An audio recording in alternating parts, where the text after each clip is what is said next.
Hello, I'm Patricia Louise Nelson, attorney with 2 Spruce Law in Bend, Oregon.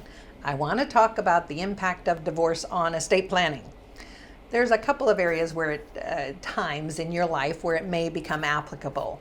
If you are in the process of divorcing and you are concerned about your spouse getting your assets, it would be wise to update your estate plan.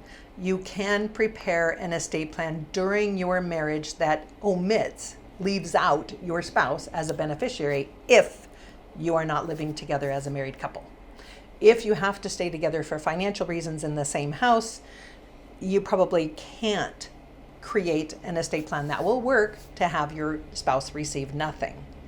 However, if you're not living together as a married couple and you want to prepare a new estate plan that removes your spouse as a beneficiary, you're allowed to do that.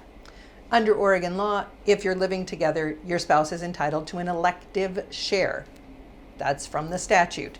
An elective share is a percent of the value of your assets, depending on the length of the marriage. It's a complicated calculation. Give us a call. Let's figure out what your risks are. Another point at which divorce and estate planning come into conflict is after the divorce, or change in marital status. If you get married, your will is revoked.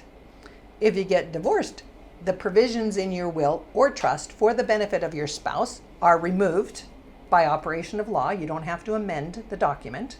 And the provisions in your estate plan naming your spouse as the fiduciary, say the trustee, would also be removed by operation of law. I had one set of clients come to me for estate planning and then years later come back after their divorce was final. They had a very amicable divorce.